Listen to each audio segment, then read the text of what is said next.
இந்த வீடியோவுக்கு நான் வச்ச தலைப்பு வாங்க அஜித்தை புறக்கணிக்கலாம். இந்த தலைப்பை பார்த்துட்டு எவ்வளவு பேர் அசிங்கமாக திட்டுவாங்கன்னு எனக்கு நல்லாவே தெரியும்.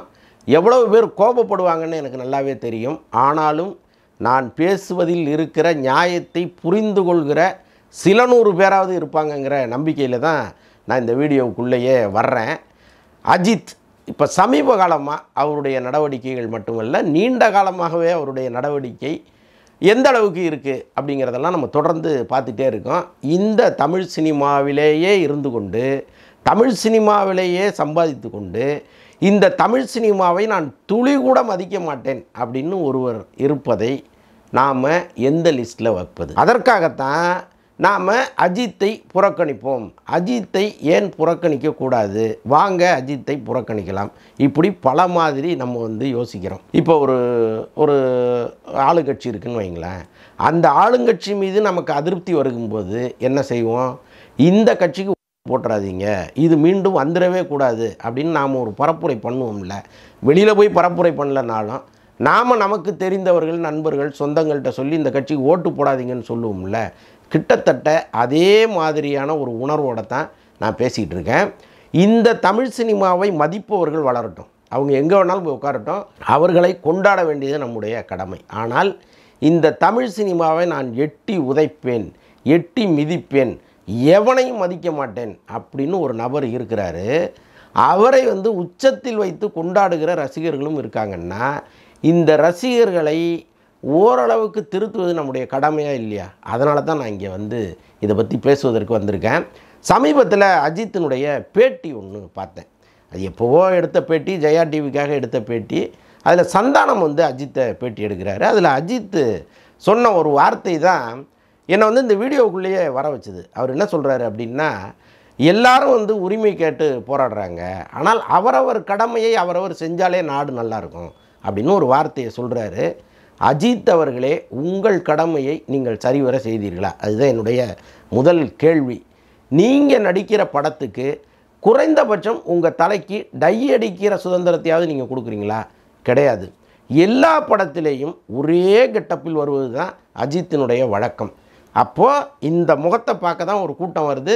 நான் என்னவா வரணும், நீ அப்படியே எடு அப்படிங்கிற அந்த ஆட்டிடியூட் இருக்குல்ல, அது எப்படி நீங்கள் சினிமாவை மதிப்பீங்க, உங்களுடைய கடமையை நீங்கள் செஞ்சீங்கன்னு நாங்கள் எடுத்துக்க முடியும்? ஒரு இயக்குனர் ஒரு கதையை எழுதும்போது தன் படத்தின் ஹீரோ இந்த காஸ்டியூம் போட்டிருக்கணும், இந்த மாதிரி தாடி வச்சுருக்கணும், அல்லது தாடி இல்லாமல் இருக்கணும், அல்லது இந்த ஹேர் ஸ்டைலில் வரணும் அப்படின்னு நினைக்கிற உரிமை அந்த இயக்குனருக்கு இருக்கா இல்லையா? ஆனால் எப்போவாவது அந்த இயக்குனருடைய ஆசையில் நீங்கள் தலையிடாமல் இருந்திருக்கீங்களா? நான் இப்படி தான் வருவேன், என்னை வச்சு எடுக்க முடிஞ்சால் எடு, இல்லைன்னா போ அப்படின்னு நீங்கள் எத்தனை படங்களில் சொல்லி ஒரே மாதிரி வரீங்க. இப்போ ஒன்றும் இல்லை, விஜய் படம்னா இது லியோ ஸ்டில்னு தனியாக எடுத்து வைக்கலாம், இது மெர்சல் ஸ்டில்லு அப்படின்னு தனியாக எடுத்து வைக்கலாம், இது கோட்டு ஸ்டில் அப்படின்னு தனியாக எடுத்து வைக்கலாம். ஆனால் அஜித் படத்தில் ஒரு ஸ்டில்லை கொடுத்து இது எந்த படத்து ஸ்டில்லுன்னு கேளுங்க, யாருக்குமே புரியாது, எல்லாம் ஒரே மாதிரி இருக்கும். இப்படி ஒரு நடிகனை நீங்கள் எங்கேயாவது உலகத்தில் பார்த்துருக்கீங்களா? அப்போது நான் எப்படி நிற்கிறேனோ அப்படி எடுக்க இஷ்டம் இருந்தால் எடு, இல்லைன்னா போ அப்படின்னு சொல்லுகிற அந்த திமிரை, அதைத்தான் நாங்கள் சொல்கிறோம், அஜித்தை புறக்கணிப்போம் வாங்க அப்படின்னு. அதற்கப்புறம் இன்னொன்று சொல்கிறாரு, இப்போ கடமையை செய்வோன்னு சொல்கிறாருல்ல, உங்கள் கடமையை நீங்கள் செஞ்சுருக்கீங்களா? இப்போ ஒரு நடிகர் சங்க தலைவர், அவர் நடிகர் சங்க தலைவர் இறந்தால் நடிகர் சங்கத்தில் இருக்கிற உறுப்பினர் போவதுங்கிறது கடமையா இல்லையா? அப்போ உங்கள் கடமையை நீங்கள் செய்யலை. அப்போ கடமையை செய்யணும் பேசுவதற்கான தகுதி உங்களுக்கு இருக்கிறதா இல்லையா? இல்லைல்ல. அப்போது பொதுமக்கள் மத்தியில் நான் மிஸ்டர் க்ளீன், நான் சொல்வதெல்லாம் வேதம் அப்படிங்கிற ஒரு உணர்வை ஏன் ஏற்படுத்துகிறீர்கள் தான் என்னுடைய முக்கியமான கேள்வி. உங்களுடைய பேட்டிகளில் எங்கேயாவது என்னை இவங்கெல்லாம் வளர்த்து விட்டாங்கன்னு வாய் தவறியாவது சொல்லியிருக்கீங்களா? நீங்களாக வளர்ந்துட்டீங்க, அது இப்படி நீங்களாக வளர முடியும்? என்னை இவரெல்லாம் வளர்த்து விட்டாருங்க, இவரால் நான் வெற்றி அடைந்தேன், இவரால் இந்த இடத்துல வந்திருக்கேன்னு சொல்லாத ஒரு நடிகரை நீங்கள் காமிங்களா? இன்றைக்கி இருக்கிற ரஜினியில் ஆரம்பிங்க, கமலில் ஆரம்பிங்க, சிவகார்த்திகேயனில் வாங்க, விஜய்கிட்ட வாங்க, எல்லாருமே என் ஆரம்ப காலத்தில் எனக்கு இவர் உதவுனார், இவரால் நான் வளர்ந்தேன், இவர் படத்தில் நடித்து வெற்றி பெற்றேன் அப்படின்னு சொல்லி தான் பார்த்துருக்கேன். ஆனால் உங்களுடைய பேட்டிகளில் எங்கேயாவது நீங்கள் எஸ்ஜே சூர்யாவோ வாலி மாதிரி ஒரு கிட்டு உங்களால் இன்னொரு கிட்டு கொடுத்துட முடியுமா? முருகதாஸ் தினான்னு ஒரு படம் பண்ணார், அதுக்கப்புறம் தான் நீங்கள் தலைன்னே மாறினீங்க. எங்கேயாவது முருகதாஸை பாராட்டி நீங்கள் பேசியிருக்கீங்களா? அகத்தியன் காதல் கோட்டைன்னு ஒரு அற்புதமான படம் எடுத்து கொடுத்தவர், எங்கேயாவது அகத்தியனை நீங்கள் பாராட்டியிருக்கீங்களா? உங்களுடைய முதல் பட தயாரிப்பாளர் சோழா பொன்னுரங்கம், எங்கேயாவது அவரை பாராட்டி ஒரு வார்த்தை நீங்கள் பேசியிருக்கீங்களா? அப்போ உங்கள் கடமையை நீங்கள் எங்கேயுமே செஞ்சது கிடையாது. ஆனால் நீங்கள் கடமையை செய்யுங்கன்னு மற்றவங்களுக்கு அட்வைஸ் பண்ணுறத நாங்கள் எந்த இடத்துலேருந்து பார்க்குறது? அப்போ நீங்கள் மிக மிக போலியானவருங்கிறது சத்தியமான உண்மை தானே. அப்போ நாங்கள் அதை மக்கள் மத்தியில் கொண்டு போக வேண்டியது ஒரு பத்திரிகையாளனுடைய கடமைங்கிறதுனால நான் கொண்டு போகிறேன். இன்னும் ஒன்று, உங்கள் வாழ்க்கையில் மிக முக்கியமான இடத்தில் இருந்தவர் நிக்காட் சக்கரவர்த்தி. உங்களுக்கும் அவருக்கும் 1000 பிரச்சனைகள் இருந்திருக்கலாம். ஆனால் அவருடைய மறைவுக்கு நீங்கள் வந்திருக்கீங்களா? நான் ஃபோன் பண்ணி கேட்டேன், அவங்க அண்ணன்கிட்ட கேட்டேன், அவங்க தம்பிகிட்ட கேட்டேன், பையன்கிட்ட கேட்டேன் அப்படின்னு உங்களுக்கு கீழ் இருப்பவர்கள் யாராவது பதில் சொல்லக்கூடும். அந்த பதிலை கூட நீங்கள் சொல்ல மாட்டீங்க. அது நடந்துச்சா நடக்கலையா அதெல்லாம் யாருக்குமே தெரியாது. அப்போது தன்னோடு பணியாற்றிய தனக்கு எல்லா வகையிலும் உதவியாய் நின்ற ஒரு நண்பனின் மறைவை கூட நீங்கள் ஜஸ்ட் லைக் தட் கடந்து போகிற ஒரு மனிதனாக தான் இருக்கீங்க. அப்போ நாங்கள் எப்படி உங்களை மதித்து உங்களை உயரத்தில் கொண்டு போய் வைக்க முடியும்? கடமையை பற்றி பேசுகிறீங்களே, கடமை பற்றி பேசுவதற்கான தகுதி உங்களுக்கு முதல்ல இருக்கா?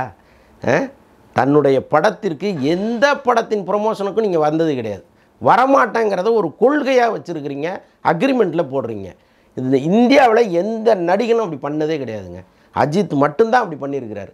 நான் நடிக்கிற படத்துக்கு நான் ப்ரமோஷனுக்கு வரமாட்டேன், அந்த படம் தொடர்பாக ஒரு வார்த்தை கூட பேச மாட்டேன், ஒரு ட்வீட் கூட போட மாட்டேன் அப்படிங்கிறது எந்த விதத்தில் சரி? உங்களை வச்சு படம் எடுக்கிறது கொஞ்சம் நஞ்ச பணம் கிடையாதுங்க. கோடிக்கணக்கான படத்தை இங்கே பணத்தை கொட்டிட்டு வயிற்றில் நெருப்பை கட்டிட்டு நிற்கிறாங்க தயாரிப்பாளர்கள். ஆனால் உங்களால் ஒரு துரும்பை கூட அந்த படத்திற்காக எடுத்து வைக்க முடியாது. அப்போது நீங்கள் வெளியில் உட்காந்துக்கிட்டு அப்படியே கால் மேல் கால் போட்டுக்கிட்டு கடமையை பற்றி பேசுவதுங்கிறது எவ்வளவு போலித்தனமான மனிதர் அஜித்துங்கிறத நிரூபிக்குதா இல்லையா?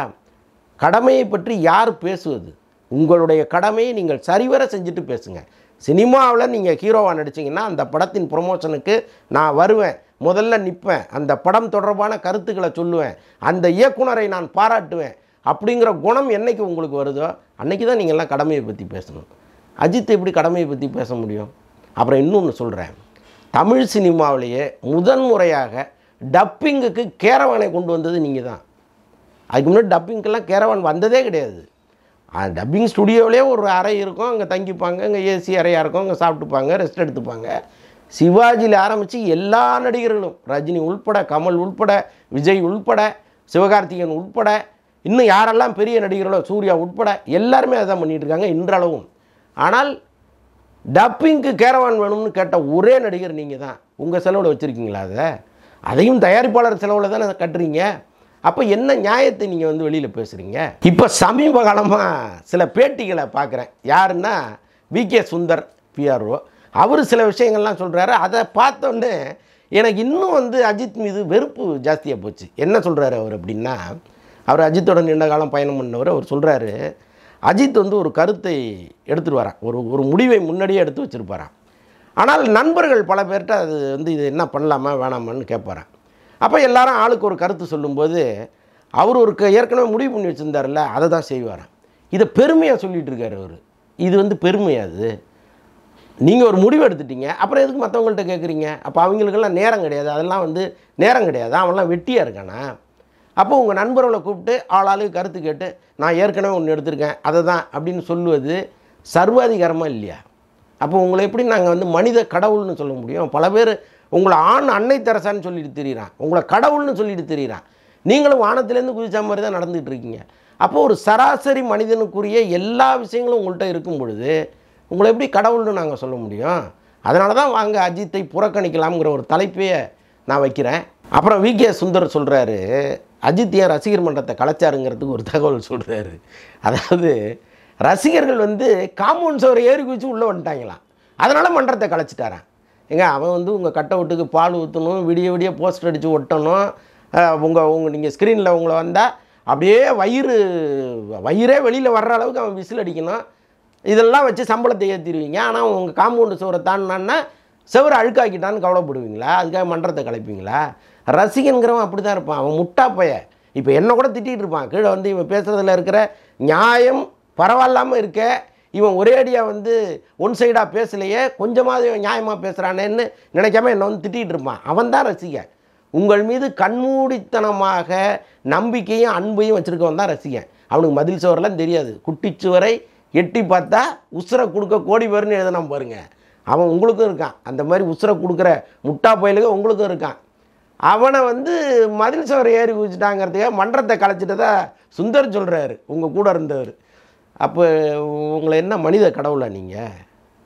அப்புறம் இன்னொரு சம்பவம், உலகத்திலே வந்து அஜித்துங்கிறது யார் அப்படின்னு எனக்கு காட்டின ஒரு சம்பவம். அது ரொம்ப முக்கியமான ஒரு நபர் பேசிகிட்டு இருக்கும்போது சொன்னார், அஜித்தும் முருகதாஸும் இணைந்து தினான்னு ஒரு படம் பண்ணாங்க, பிரமாதமான படம். அதற்கப்புறம் வந்து மீண்டும் அஜித்தும் முருகதாஸும் இணைவதற்கான ஒரு ஏற்பாடு ஒன்று நடந்துச்சு. முருகதாஸ் வந்து தினா படத்துக்கு வாங்கின சம்பளம்ங்கிறது சில லட்சங்கள் தான். அந்த படத்தினுடைய வெற்றி வந்து முருகதாஸுக்கு வேறொரு இடத்துக்கு கொண்டு போச்சு. இப்போது சம்பளம் பேசுகிறாங்க. முருகதாஸுக்கு 1 கோடி ரூபா சம்பளம். இப்போது அந்த சம்பளத்தெல்லாம் ஃபிக்ஸ் பண்ணிட்டாங்க. அஜித்துக்கிட்ட போய் இந்த படம் தொடர்பாக பேசிக்கிட்டு இருக்கும்போது அவனுக்கு எவ்வளோ சம்பளம் கொடுத்தீங்க அப்படின்ட்டு அஜித்து கேட்டிருக்கிறாரு. 1 கோடி ரூபா சம்பளம் சார் அப்படின்னு சொல்லும் பொழுது உள்ளபடியே மனதளவில் ஒரு பியூரான நல்லவராக இருந்தாருன்னா, அடடா நம்மளை வச்சு படம் எடுத்தான், பெரிய இடத்துக்கு வந்துட்டான்ப்பா அப்படின்னு சந்தோஷப்படுவாங்கள்ல. ஆனால் அஜித் என்ன சொல்லியிருக்காரு தெரியுமா? இந்த 1 கோடி அடுக்குங்க, அதை விட முருகதாஸ் உயரமாக இருக்கானான்னு பாருங்கள் அப்படின்னு சொல்லியிருக்காரு. சொல்லிட்டு சிரிச்சாரான். சிரிச்சுட்டு அவ்வளோ சம்பளம் ஏன் அவனுக்கு கொடுக்குறீங்கன்னு கேட்டிருக்கிறாரு. அந்த படமே ட்ராப் ஆயிடுச்சு, அது வேறு விஷயம். ஆனால் இந்த வார்த்தை இருக்குல்ல, அப்போ நீங்கள் உங்களுக்கு ஒரு வாழ்க்கை கொடுத்தவன் முருகதாஸ் வந்து நீங்கள் அன்றைக்கி தலைங்கிறது இன்றைக்கி உலகம் முழுக்க பேசி அப்புறம் தலையே வேணான்ட்டீங்க நீங்கள், அது வேறு. ஆனால் இந்த உலகம் உங்களை கொண்டாடுவதற்கு காரணமாக இருந்த ஒரு டைரக்டரை நீங்கள் என்ன மாதிரி கேலி பண்ணுறீங்க? பணத்தை 1 கோடி அடுக்குங்க, அதை விட அவன் உயரமாக இருந்தால் அவனுக்கு கொடுங்கன்னு நீங்கள் சொன்னீங்கன்னா, அப்போ உங்கள் ஆழ் மனதில் இருப்பது வன்மமாக இல்லையா? இப்போ நான் பேசுகிறதா வன்மம்? பல பேர் என்ன வந்துட்டுவான், ஏன்டா அப்படி வன்மமாக பேசுகிறேன்ட்டு. இதுதான் வன்மம். இன்னும் கூட நம்மளால் நிறைய சம்பவங்கள் இங்கே சொல்ல முடியும். பட் வேண்டாம். ஏன்னா நம்ம ஏதோ திட்டமிட்டு ஒருத்தரை வந்து திட்டுறதா மாறிடக்கூடாது. சமீப காலத்தில் அஜித்தினுடைய நடவடிக்கைகள், அவர் சார்பாக பேசுகிற விகே சுந்தர் மாதிரியான பிஆர்ஓக்களுடைய அந்த பேச்செல்லாம் சேர்ந்து தான் இவ்வளவு வெறுப்பை அஜித் மீது நமக்கு வைக்குது. இந்த சமூகத்துக்கு அஜித் பற்றி நாம் சொல்லியாக வேண்டும்ங்கிற ஒரு இடத்துல கொண்டு வந்து நம்மளை நிற்க வைக்குது. நல்லா கவனிச்சிங்க. நீங்கள் இந்த சினிமாவை வேண்டாம்னு நீங்கள் ஒதுக்குனீங்கன்னா சினிமா உங்களை ஒதுக்கும். இதுதான் சினிமாவினுடைய வரலாறு. யாருமே இங்கே தப்பிச்சதே கிடையாது. இன்றைக்கி நீங்கள் வந்து உயரத்தில் இருக்கலாம், உங்களை வளர்த்து விட்ட எல்லாரையும் மறந்துருக்கலாம், எவனையும் நான் மதிக்க மாட்டேன், அதுதான் என்னுடைய கேரக்டர் அப்படின்னு நெஞ்சை நிமித்திக்கிட்டு நீங்கள் நிற்கலாம். ஆனால் எதிர்காலம் ரொம்ப ரொம்ப மோசமாக உங்களை விமர்சனம் பண்ணும். ஒன்றே ஒன்று, நீங்கள் எவ்வளோ பெரிய சுயநலவாதிங்கிறதுக்கு ஒரு மிகப்பெரிய உதாரணம் சொல்கிறேன். உங்களுடைய மச்சான் ரிச்சர்டு எல்லா தகுதியும் இருக்குது, உயரம், அழகு, அப்படி பாடி பில்டிங்கு எல்லாமே இருக்குது. நினச்சா ஒரு படத்தில் உங்களோட நடிக்க வச்ச ஒரு பெரிய ஆளாக்கிடலாம். ஆனால் ஏன் செய்ய மாட்டேங்கிறீங்க?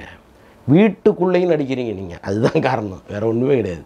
நீங்கள் அந்த அந்த ஒரு இது இருக்குல்ல, உங்களுக்கு நான் தாங்கிற அந்த திமிர் இருக்குல்ல, அது வீட்டுக்குள்ளேயும் இருக்குது. அதனால தான் உங்கள் மச்சானுக்கே வாய்ப்பு கொடுக்க மாட்டேங்கிறீங்க. அதனால் காலம் வந்து மாறிக்கிட்டே இருக்குது. எவ்வளோ பெரிய ஆளெல்லாம் புரண்டு புரண்டு வேறு மாதிரி வந்துட்டுருக்காங்க. அதனால் இந்த காலம் வந்து யாரையும் தப்பிக்க விடவே விடாது. அதற்குள் நீங்கள் சரியாயிட்டீங்கன்னா முதல் வணக்கம் என்ன இதுதான்.